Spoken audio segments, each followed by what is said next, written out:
Hey everyone, I hope you're doing well and staying safe during this time. If you're new here, welcome to the channel. Like I said, thank you so much for checking me out. If you haven't done so, please make sure to hit that subscribe button just right below the video. Cool, thank you so much. I really do appreciate it. And if you're returning, welcome back. Thanks again for your support. I truly do appreciate having you here. Disguised whales and the whole bit that we all know that was really participated in the initial coin offering of Ethereum. But listen to this very quick clip here about how he will not say what he really should be disclosing. So you mentioned the deal. It's very interesting. Reports say that JP Morgan invested $20 million into Consensus as part of a $50 million convertible debt deal. Can you confirm those numbers? I cannot confirm nor deny those numbers at this point. Well, hopefully somebody does their job at the SEC or at a criminal division of Department of Justice there and actually says, well, you're going to do it today because that's exactly what you should have done in the first place. This right here points to the other side of the fence. You know, this is all still a part of ETHgate, ladies and gentlemen. We're proving it to you right here. No public disclosures, no public audit on the Lubin side of the fence from Consensus or the EEA, right? And then here on the SEC side, what do we continue to see? We continue to see a power grab for jurisdictional power instead of helping to foster innovation. This, believe it or not, I'm actually agreeing with Ryan Selkis here, which is news in itself. But nevertheless, if you look at here, this is the language as it used to read here. When you would earn a profit solely through the effort of others, expect profit solely from the efforts of a promoter or a third party, solely being the word here, and now missing from here. And just says digital assets is relying on the efforts of others. So really what this looks like is the ability to open and have even more capture almost anything you want to fall under Gary Gensler's purview at the SEC for regulation. I tell you, you know, this guy's stopping at nothing here. And then there's more. This is from Digital Asset Investor tagging Warren Davidson, who responds.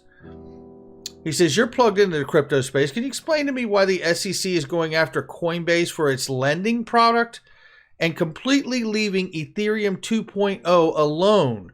If this isn't picking winners and losers, I don't know what is. Is the United States lawless?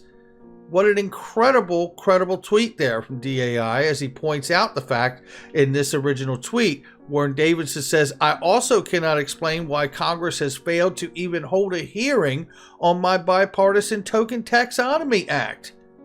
First introduced in 2018, not even a hearing on the specific topic, a bright line test to determine when is a digital asset a security.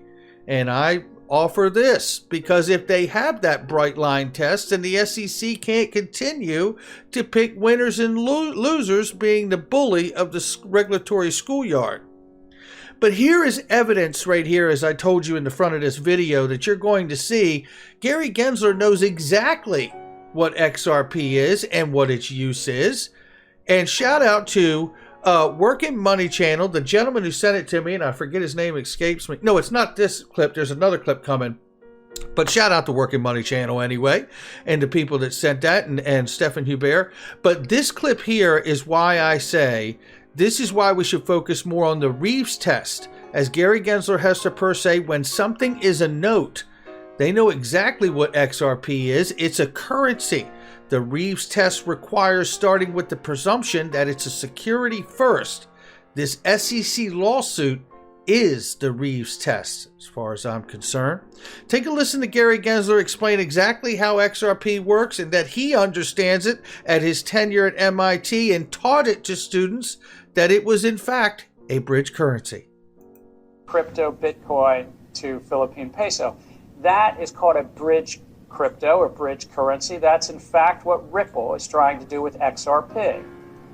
So Ripple is a company that started as a messaging, a payment messaging service to compete with SWIFT. And that messaging service, which we'll talk about more Thursday, has been adopted by many banks. More recently, in 2018, they rolled out a prototype of using a crypto token, XRP, as a bridge currency? I would say yes, it is possible. I think there's an issue also about volatility. So if you're moving fiat dollar to crypto, Bitcoin, XRP to fiat, if you have a lot of volatility, that means it's a less it could be costly. But if it's stable value, so you can lower the cost two ways: lowering the volatility of the crypto, or lower the time. And XRP believes they have a solution that can be down to seconds, and thus even if it's volatility, that in seconds it won't move as much. And the friction will be that you have to sell dollars to buy XRP, and then sell XRP to buy peso, or you can interpose any bridge currency. One of the most significant opportunities for stable value tokens that we'll talk about in a few classes is maybe as what we can call it as a bridge currency for cross-border. I mean, you can't get it any more clear. He knows at MIT in 2018 exactly what Ripple is and what XRP is, and that it's a bridge currency. And Ripple is obviously a company separate from that, as a messaging company that built that messaging system first. It has many banks working with it already at that time. We know it's hundreds of banks now. You know, this to me really reminds me, honestly, of the idea and the opportunity to get Ripple, if you were so inclined, at Link2. Link2.com, private investing made simple, ladies and gentlemen. Link underneath the video. I mean, not telling you what to do, but that's what I'm trying to do as much as possible. And in large part because Robert Gensler, Gary Gensler's twin brother, yes, he has a twin brother, he knows exactly what's coming. And I want to play this for you. And this is where we shout out to Stephan Hubert and Workin' Money Channel and the gentleman who sent it. And forgive me for forgetting your name. You know who you are, and I appreciate you. But even Gary Gensler's brother, Robert Gensler, knows what's coming. The rising phoenix is XRP, I believe, not Bitcoin. The SEC versus Ripple is the application of the Reeves test itself, I believe, in determining that. Take a listen to what Robert Gensler says here. Also reminded, I think Bitcoin, sorry, I'm real biased about this, is a massive regulatory arbitrage. I don't want the governments, the officials anywhere in the world to know something. I want to create a system that's beyond governments.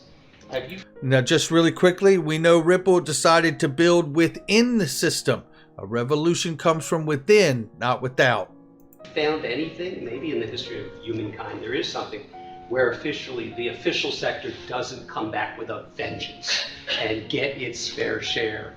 So I think blockchain can be very good as a utility to make a lot of other things. It's like, what are the killer apps that will come? And it was true with the internet. When the killer apps came, guess what? Amazon was a killer app, and Apple was a killer app. Well, Apple's different, but Facebook, etc. And oh, by the way, all of them, sorry, because you're going to say, why would you say they're worth 500 billion or a trillion? Remember, there was an installed base of value, Amazon's case, 100% of global retail, that they could disrupt. Wow, they have not even 5% yet. I don't know whether you should own Amazon stock or not. I'm not trying to say that. But wow, you know, or all of global advertising, you know, that's what's Google, you know, wow, and they're a disruptor, okay? So maybe Bitcoin becomes the utility that some app resides on top of, that is, you know, and it becomes ubiquitous enough in 10 or 15 years. And I actually think something will happen that's just will wow us all that we hadn't even considered. But it's in the second phase, not in this first phase of hype, disappointment. And I don't think we're anywhere near the disappointment. The disappointment takes years, and then all of a sudden, like the phoenix from the ashes, it rises up again. And it's once the distributed process is all out there, and there's not nodes like a Bitcoin nodes, but nodes of users. It's like, I mean, I don't know if you could choose to use a better person or phrase than Robert Gensler using the phrase rising phoenix, when we all understand that there's really only been one token associated with that, and it is XRP. To add to all of this, Fidelity's executive says crypto markets forming setup identical to the commodities boom of the 90s and early 2000s. The top executive at Bitcoin custodial firm Fidelity Digital Assets Europe says this. It is mirroring the commodities boom in the 90s. Prior to the early 2000s, most investment portfolios didn't have an allocation to commodities. They were really corporate hedging markets. Then we saw a series of what I would call product regulatory market access and infrastructure developments that laid the foundation and enabled institutional participation. Fast forward to today, and I think that's where we are at with digital assets. The executive also highlights a 2-year period of stagnation where institutions stayed away from commodities before all of a sudden pouring hundreds of billions of dollars worth of capital into the then nascent industry. Tyrier notes that the same thing could happen to cryptocurrencies. This is what we're talking about here, ladies and gentlemen. And to look on right here, we know one of the catalysts could be specifically for XRP and not just the markets. And we have been in a stagnation, but for more than 2 years of the crypto space. Ripple settlement may trigger XRP price skyrocket, says FX Open executive. Just very quickly here, the SEC Ripple lawsuit is currently waiting a court decision on the SEC's motion for reconsideration, in which the plaintiff now claims that the ex-SEC Hinman's 2018 speech was public guidance rather than his personal opinion. The 180-degree turn aims to persuade Judge Netburn to consider the notes and emails related to Hinman's speech to be protected by deliberative process privilege. The upcoming ruling has been said to be the biggest decision in the XRP lawsuit and is likely to take place ahead of the scheduled meetings hosted by Judge Netburn, who has seen all the privileged documents. The mediation could successfully help Ripple and the SEC to reach a settlement as soon as April. One thing I know is whether we go to a settlement or whether we go to a summary judgment. I'm your guy. I will keep you posted. I'm your advocate. I'll be back on a daily basis, usually multiple times per day, with these videos to keep you updated with everything going on. So I hope you enjoyed the video. If you haven't done so, make sure to hit that subscribe button. Feel free to share any of my videos with your friends, family, social media, or anybody who may care to listen. Thanks so much for your continued support. I'm always here for you. I want to help you through this time. So thank you so much for continuing to choose me. Enjoy your day, stay safe, and I'll catch you again probably in a couple hours. Thanks, everybody. See you later.